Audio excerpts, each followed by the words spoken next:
अस्सलाम वालेकुम नाज़रीन, दुनिया भर से मैं आपका इस्तकबाल है। मैं हूँ डॉक्टर अब्दुल मुगनी सिद्दीकी। आगे बढ़ने से पहले सुर्खियों पर डालते हैं एक नज़र।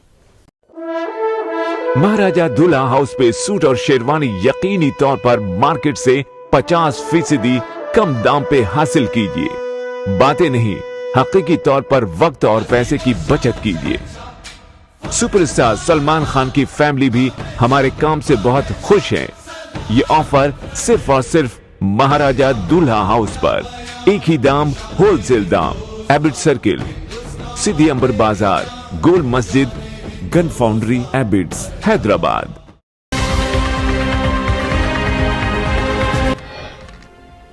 मोदी नाइजीरिया के शहर अबुजा पहुंचे। 3 रोजा दौरे का पहला मरहला।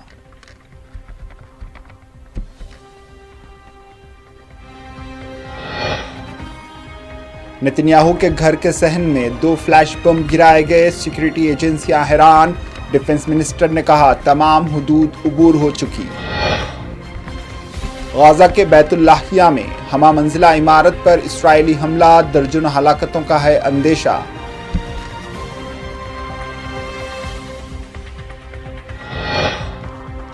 बांग्लादेश में डेंगू का फैलाव, 400 अफराद की हुई मौत, हजारों अफराद अभी भी अस्पताल में हैं जेर इलाज।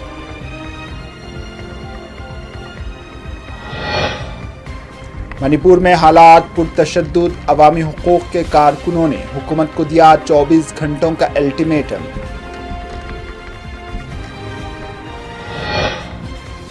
मोदी इम्फाल के हालात को बेहतर करना नहीं चाहते। मल्लिकार्जुन खड़गे का रिमार्क, कहा मोदी जी दुनिया भर की चक्कर लगाने में मसरूफ, मुल्क की कोई फिक्र नहीं। और इंतखाबात के मौसम में मजहबी नफरत और वोट बैंक की सियासत जारी। नवनीत राणा का मुतनाज़ा बयान। हिमांता बिस्वा शर्मा ने कहा जुमा के दिन नमाज के लिए स्कूलों को तातील दी जाती है तो हनुमान चालीसा भी होना चाहिए। सुर्खियां आपने देखी, अब पेश है खबरों की तफसील। वज़ीर आज़म नरेंद्र मोदी अपने 3 ममालिक के दौरे के पहले मरहले में नाइजीरिया के शहर अबुजा पहुंचे। वज़ीर आज़म का शानदार इस्तकबाल किया गया। नाइजीरिया के दारुल हुकूमत अबुजा पहुंचने पर वज़ीर आज़म मोदी का वफाकी दारुल हुकूमत इलाक़े के वज़ीर निसूम एज़ोनो ने पुरतबाक इस्तकबाल किया। एज़ोनो वीक ने वज़ीर आज़म मोदी को अबुजा शहर की चाबी पेश की। ये चाबी नाइजीरिया के अवाम की तरफ से वज़ीर आज़म को दिए गए एतमाद और एजाज़ की अलामत मानी जाती है।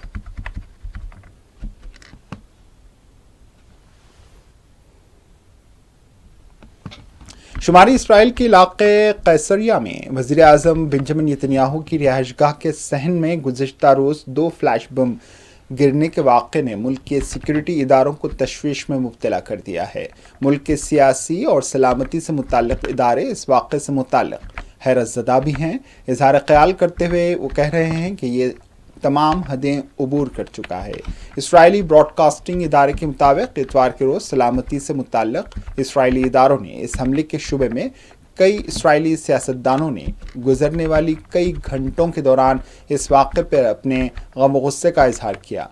वज़ीर दिफा इसराइल कॉटनर ने इतवार की सुबह एक बयान में कहा है कि यह वाक़या तमाम हदें उबूर कर चुका है। इन्होंने मज़ीद कहा यह नाकाबिल कबूल है कि इसराइल का वज़ीर आज़म जो ईरान और इसके हिमायतियों की जानिब से कत्ल के ख़तरे का सामना कर रहा है, अपने मुल्क के अंदर से भी ऐसे ही ख़तरात का शिकार रहे।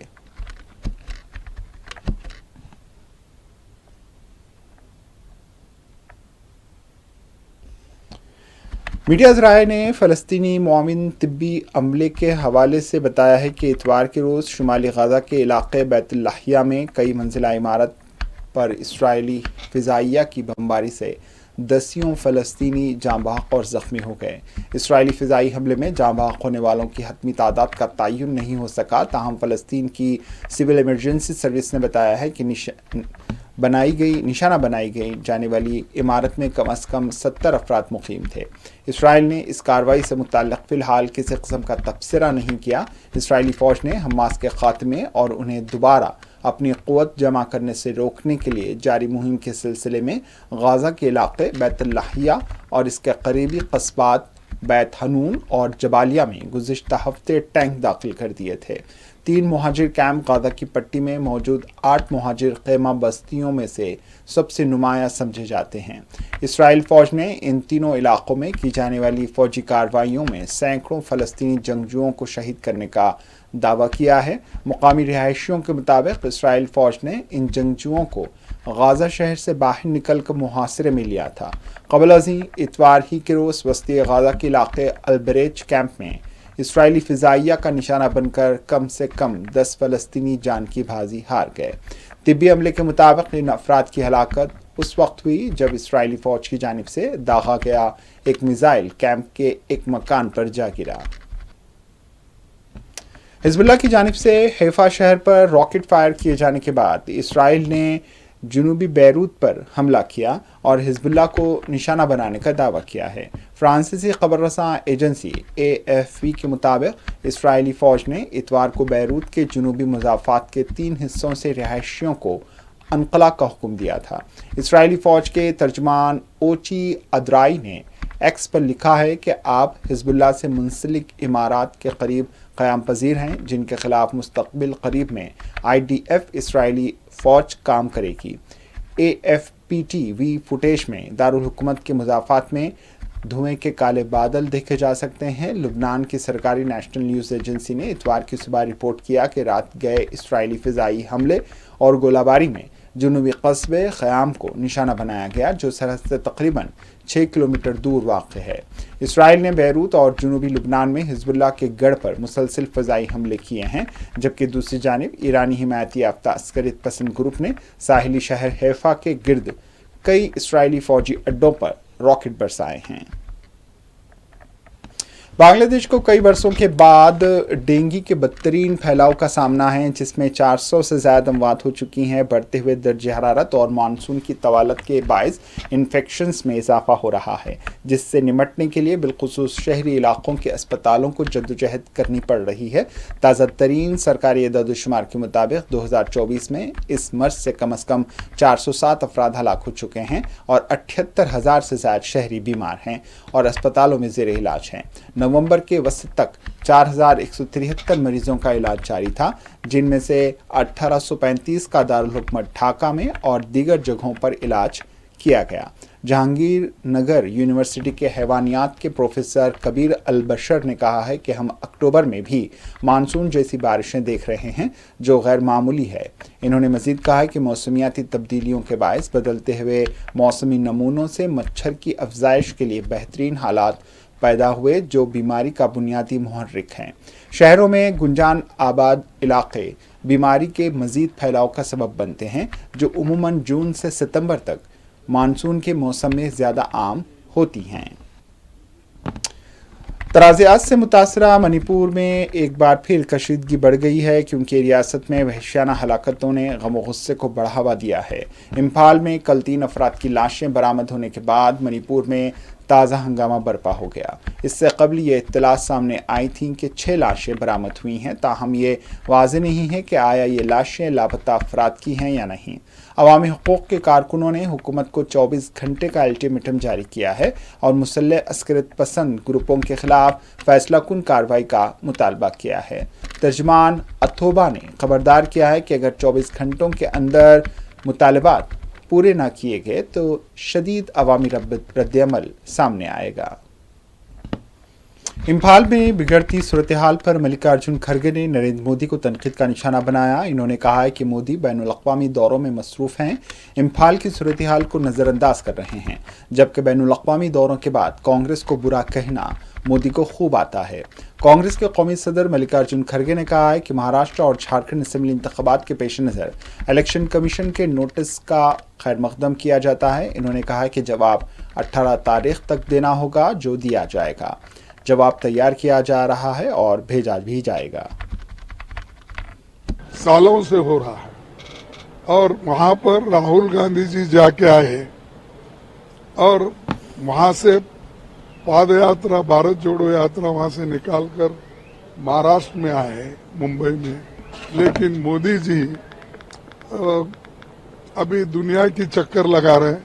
कल तक तो महाराष्ट्र और झारखंड में रहे, तो उनको कोई चिंता नहीं देश की। सिर्फ अपना प्रचार करना, कुर्सी बचा लेना, इसमें बहुत मशहूर है। उन्होंने वही काम करते हैं। यहाँ आते ही गालियां कांग्रेस को देते हैं, यही काम। देखो मैं नहीं जानता, जो बाबा साहब के संविधान लिखा है उसमें जो अडल्ट फ्रेंचाइज है, अडल्ट फ्रेंचाइज के तहत जो वोट का अधिकार 18 साल के बच्चों को भी मिला है और जहां तक जीते उनको वोट डालने का अधिकार है। हम इस पे विश्वास करते हैं। हमारी पार्टी सेकुलर है, हम उनके जैसा बवाल नहीं करते, उनके जैसा अपप्रचार नहीं करते। हम अपने लोगों को जो अपील करना है उसूलों पे, मुद्दों पे और देश के संविधान के तहत और लोकतंत्र के तहत वोट मांगते हैं। एक तरफ इम्फाल में हालात खराब हो रहे हैं, मुल्क में बुनियादी सहूलतों का फुकदान है, तो दूसरी तरफ नाम निहाद सियासी लीडर्स अपनी सियासत चमकाने का कोई मौका हाथ से जाने नहीं देना चाहते। इन सियासी लीडर्स में हिमांता बिस्वा शर्मा और नवनीत राणा का नाम भी शामिल है। बीजेपी लीडर नवनीत राणा ने अपनी रैली के दौरान तसादुम के बारे में बात करते हुए इल्ज़ाम आयद किया कि इस वाक़े के पीछे शिवसेना यूबीटी के सरबराह उद्धव ठाकरे का हाथ है।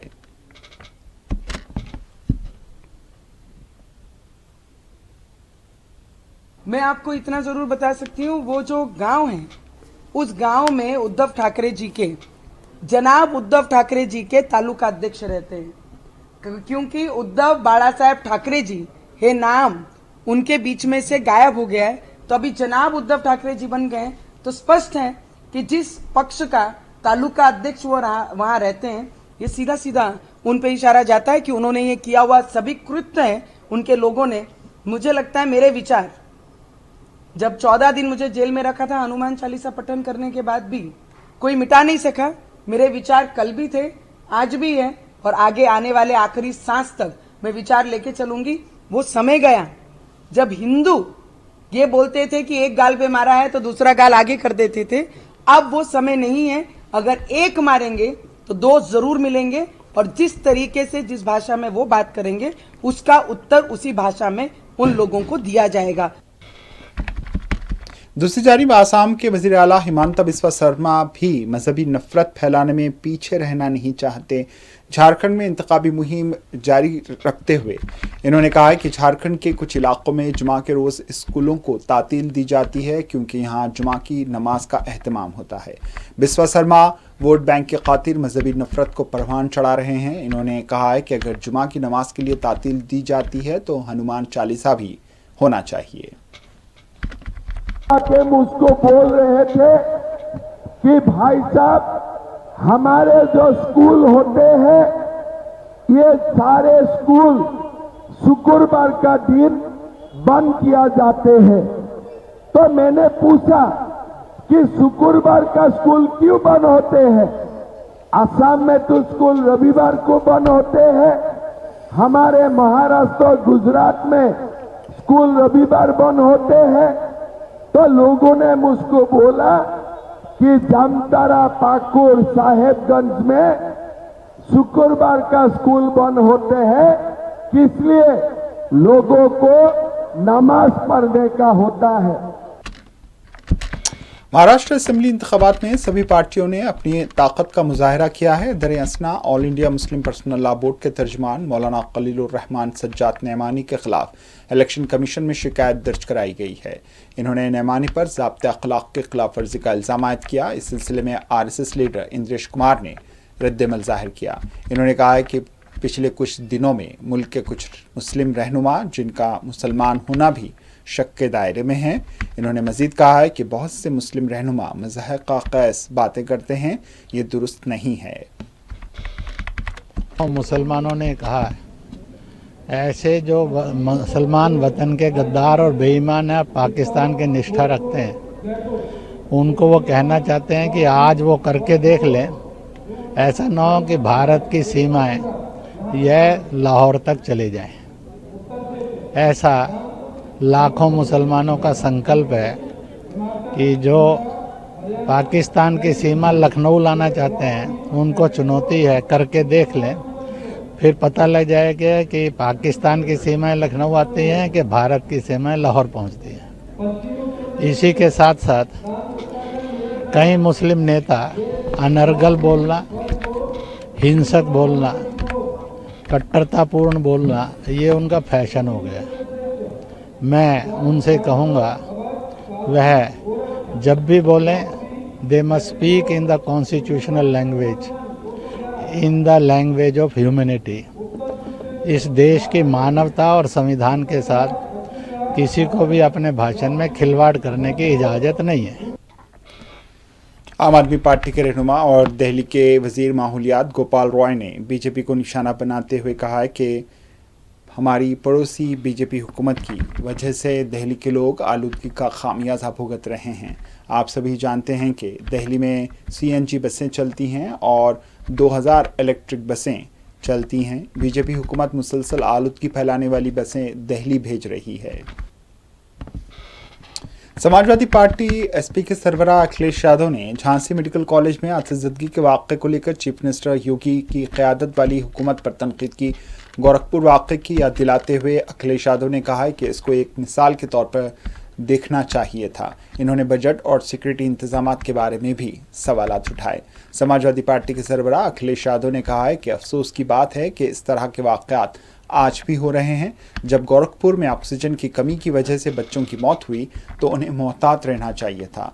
जब भी ये लोग इंस्पेक्शन के लिए जाते हैं या सरप्राइज इंस्पेक्शंस करते हैं तो सारे इंतजामात ठीक पाए जाते हैं, लेकिन जैसे ही कोई ऑफिसर या वजीर चला जाता है तो अस्पताल वैसा ही हो जाता है। जो स्टाफ है, जो संबंधित अधिकारी हैं, वो लापरवाही किए हैं। ये लापरवाही और सरकार की नजरअंदाजी की वजह से 10 बच्चों की जान गई है और इतना बड़ा नुकसान हुआ। हमारे मुख्यमंत्री जी पहले थोड़ा बहुत डरे हुए लग रहे थे, अब जैसे जैसे बाई इलेक्शन करीब आ गया वो थोड़ा हिले हुए दिखाई दे रहे हैं, क्योंकि जनता उनके खिलाफ खड़ी है। जो ये भाषा इस्तेमाल हो रही है ये अंग्रेजों की कभी भाषा थी, लोगों को बांट करके राज करने की, डिवाइड एंड रूल का नारा। वही लोग इस तरह का नारा दे रहे हैं, वही इस तरह की ये भाव रख रहे हैं, भावना रख रहे हैं। हमें तो उम्मीद उनसे अच्छे विचारों की है। उनके विचार कैसे हैं? हमारे यहाँ संत महापुरुष चुप रहते हैं, लेकिन ये तो सब उल्टा पुल्टा है। हमारे महापुरुष संत जो हैं, खासकर हमारे मुख्यमंत्री जी, बोल ज्यादा रहे हैं। इसलिए वस्त्र से नहीं, विचार से आप संत हो सकते हैं। और फिर इस तरह की भाषा का इस्तेमाल करना, समाज का सौहार्द, समाज जुड़ेगा और इनको हराएंगे। पीडीए से घबराए हुए हैं, पीडीए की घबराहट है, इसकी वजह से इस तरह की बात कर रहे हैं। शिवसेना के बानी बाल ठाकरे की बरसी के मौके पर शिवसेना के लीडर संजय राउत ने कहा है कि वो बाल ठाकरे के नजरियात के लिए लड़ रहे हैं। संजय राउत ने कहा है कि आज सम्राट बाल ठाकरे की याद का दिन है। 12 साल गुजर चुके हैं। बाल ठाकरे हमें सिर्फ जिस्मानी तौर पर छोड़कर गए। इनके ख्यालात अब भी हमारे साथ मौजूद हैं।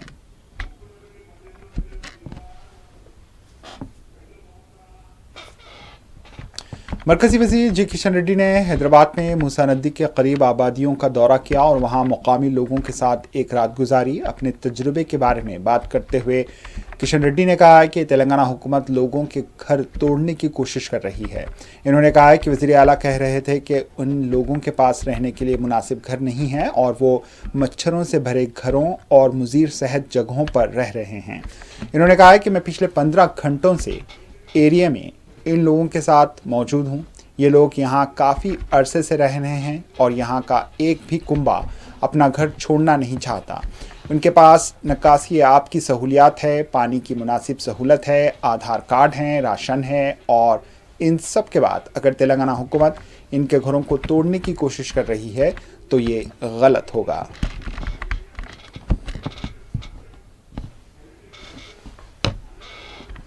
चीफ मिनिस्टर तेलंगाना रेवंत रेड्डी ने हाल ही में मूसा नदी की खूबसूरती के मंसूबे से खिताब करते हुए जी किशन रेड्डी को तनकीद का निशाना बनाया। रेड्डी ने निशानदेही की कि किशन रेड्डी ने पहले साबरमती रिवर फ्रंट की तरक्की की तारीफ की थी, जिसमें 50,000 से ज़्यादा लोगों को मुंतकिल करना शामिल था, लेकिन अब मूसा रिवर प्रोजेक्ट की मुखालिफत करते हैं। रेवंत रेड्डी ने कहा है कि जी किशन रेड्डी गुजरात के गुलाम हैं। तो वो गुजरात का गुलाम है। जब नरेंद्र मोदी जी साबरमती रिवर फ्रंट बनाए तो वो थाली बजता है, थाली मारता है। तो वहां पर 50,000 ज्यादा परिवार लोगों को वहां से रिलोकेट किए। जब बहुत अच्छा लगा, वो गुजरात मॉडल पूरा दुनिया में बोलने के लिए कोशिश किए। हैदराबाद में हम लोग तेलंगाना राइजिंग प्रोग्राम में तेलंगाना तरक्की करने के लिए कोशिश किए, तो किशन रेड्डी जी ने उसको खराब करने के लिए कोशिश कर रहे हैं, क्योंकि गुजरात मॉडल को हम तेलंगाना राइजिंग एक काउंटर मॉडल है। तो कांग्रेस मॉडल अगर इस हिंदुस्तान में सब लोग जानने लगे तो गुजरात मॉडल तो फेल हो गए। तो इसीलिए मोदी जी के परिवार किशन रेड्डी को इस्तेमाल कर रहे हैं। यहाँ जैसा एकनाथ शिंदे जी, अजित पवार जी जो कोर काम कर रहा है ना, यहाँ के जनता को धोखा देने के लिए, वहां पर भी किशन रेड्डी उतना ही काम कर रहा है। तो ये ऐसे कामों से कुछ फायदा नहीं है। जब गंगा नदी रिजर्वेशन किए तो बहुत अच्छा दिखता है, जब वो साबरमती रिवर फ्रंट बनाए तो उनको बहुत अच्छा दिखता है, मगर मूसी रिवर डेवलपमेंट फ्रंट काम किए तो उन लोगों को अच्छा नहीं दिखता है। वो लोग खराब करने के लिए कोशिश करते हैं। तो ये ऐसे कामों से उन लोगों को राजनीति में कुछ फायदा नहीं मिलने वाले है। हम लोग कुछ भी करने दो, हम मूसी रिवर डेवलपमेंट करके ही रहेंगे। सर, बीजेपी कह रही है कि राहुल गांधी और कांग्रेस संविधान के नाम पर गुमराह कर रहे हैं लोगों को। संविधान बदला नहीं जाएगा जब तक भारतीय जनता पार्टी जिंदा है। खतरा भारतीय जनता पार्टी से ही है।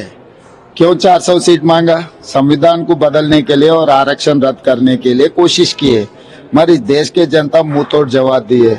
अम्बेडकर एक्ट जहां पर महाराष्ट्र में, जहां पर उत्तर प्रदेश में ये इन लोगों को मुंह तोड़ जवाब दिए, इसीलिए ये संविधान को बदलने के लिए हिम्मत नहीं कर रहा है।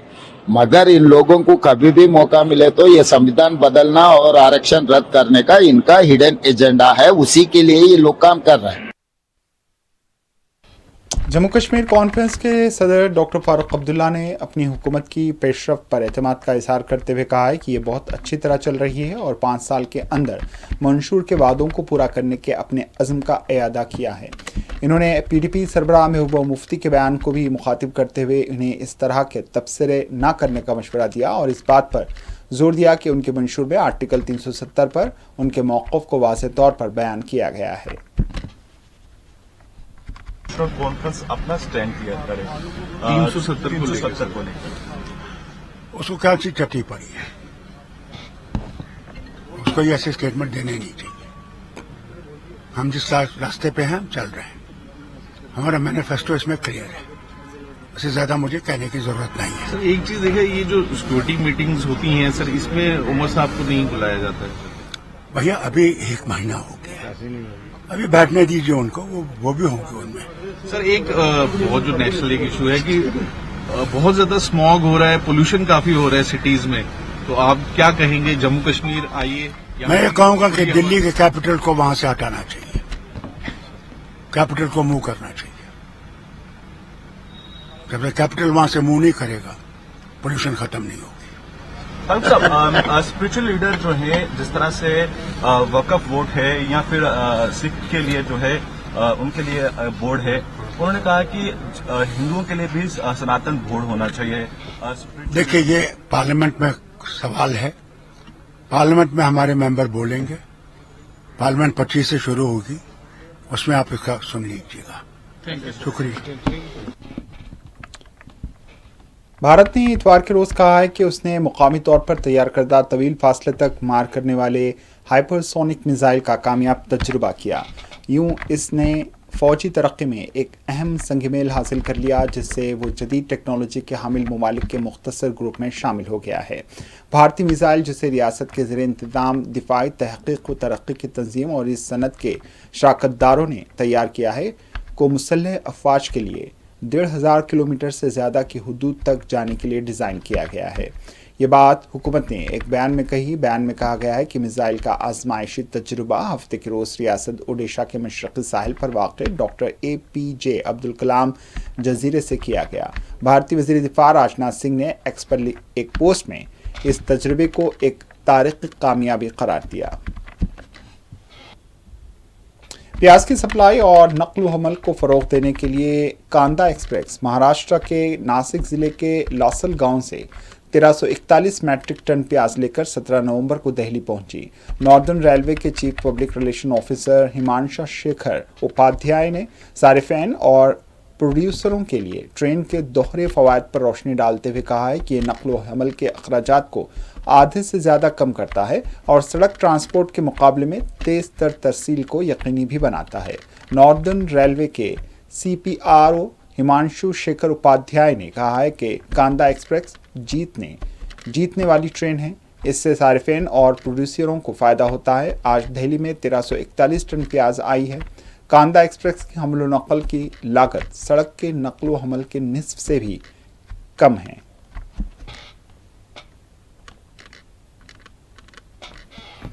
आगरा में मोहब्बत की अलामत ताजमहल धुंध में डूबा हुआ नजर आया, जैसे इसे नरम सफ़ेद कम्बल में लपेट दिया गया हो। आज सुबह आगरा शहर में काफ़ी धुंध छाई रही और इसकी वजह से लोग ठीक से इसे नहीं देख सके। ताजमहल देखने आने वाले सयाह परेशान थे क्योंकि उन्हें धुंध की वजह से अच्छी तस्वीर लेने में दुश्वारी का सामना रहा। आगरा की हवा भी गंदी हो गई है, जिसकी वजह से लोगों को सांस लेने में दुश्वारी हो रही है और वो गले में खराश और नाक बहने जैसी बीमारियों में मुब्तला हो रहे हैं।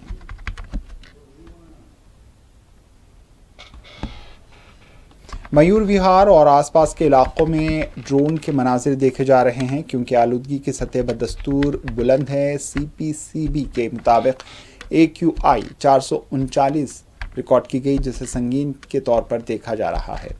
मोटी स्मोक की वजह से दिल्ली अब भी सांस लेने के लिए जद्दोजहद कर रही है। जिन इलाकों में हवा के मियार में शदीद कमी वाक़ई हुई है उनमें कोई बेहतरी दिखाई नहीं देती।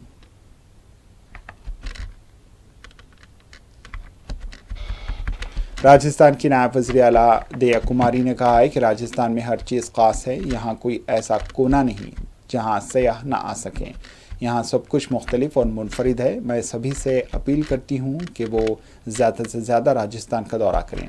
अगर राजस्थान के बाशिंदे भी इनके सियाहती मकामात का दौरा करें और उनकी तस्वीर लें, सोशल मीडिया पर उनके बारे में बात करें और अपने जानने वालों को राजस्थान आने की तरगीब दें तो हमारी सेहत में इजाफा होगा। राजस्थान में सब कुछ खास है। राजस्थान में ऐसा कोई कोना नहीं है जो जहाँ पर पर्यटक नहीं आ सके और मुझे लगता है हर पार्ट राजस्थान का ऐसा है जिसको पर्यटन अगर आएंगे देखेंगे तो बहुत ही प्रसन्न भी होंगे और सब कुछ अलग है, यूनिक है। तो बिल्कुल मैं सभी को कहना चाहूंगी कि ज़्यादा से ज़्यादा आप आएँ, राजस्थान विजिट कीजिए और हम लोग कर रहे हैं। डिपार्टमेंट अपनी तरफ से पूरा प्रयास कर रहा है। राइजिंग राजस्थान भी होने जा रहा है, उसमें भी बहुत लोग आएंगे, पर्यटक भी आएंगे और इंडस्ट्रियलिस्ट भी आएंगे। उससे भी एक विजिबिलिटी राजस्थान की पूरे ग्लोबल स्टेज पे बढ़ेगी। आखिर में सुर्खियों पर एक और नजर। महाराजा दूल्हा हाउस पे सूट और शेरवानी यकीनी तौर पर मार्केट से 50% कम दाम पे हासिल कीजिए। बातें नहीं, हकीकी तौर पर वक्त और पैसे की बचत कीजिए। सुपरस्टार सलमान खान की फैमिली भी हमारे काम से बहुत खुश है। ये ऑफर सिर्फ और सिर्फ महाराजा दूल्हा हाउस पर। एक ही दाम, होलसेल दाम। एबिट सर्किल, सिद्धि अंबर बाजार, गोल मस्जिद, gun foundry, Abids, Hyderabad.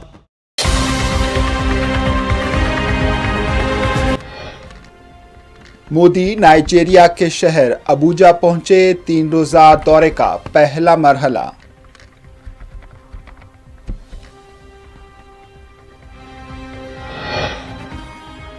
Netanyahu के घर के सहन में 2 फ्लैश बम गिराए गए। सिक्योरिटी एजेंसियां हैरान। डिफेंस मिनिस्टर ने कहा तमाम हुदूद उबूर हो चुकी। गाजा के बैतुल्लाहिया में हमा मंजिला इमारत पर इस्राएली हमला, दर्जनों हलाकतों का है अंदेशा।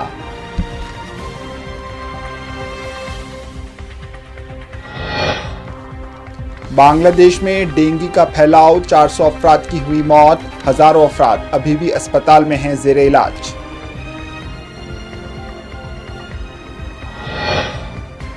मणिपुर में हालात पुरतशद्दुद, अवामी हुकूक के कारकुनों ने हुकूमत को दिया 24 घंटों का अल्टीमेटम।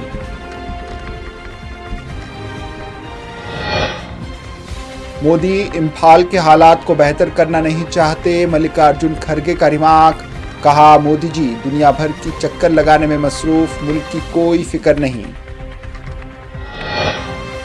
और इंतखाबात के मौसम में मजहबी नफरत और वोट बैंक की सियासत जारी। नवनीत राणा का मुतनाज़ा बयान। हिमांता बिस्वा शर्मा ने कहा जुमा के दिन नमाज के लिए स्कूलों को तातील दी जाती है तो हनुमान चालीसा भी होना चाहिए। इसी के साथ दुनिया भर से इख्तिताम को पहुंची। दीजिए इजाजत। अल्लाह हाफिज।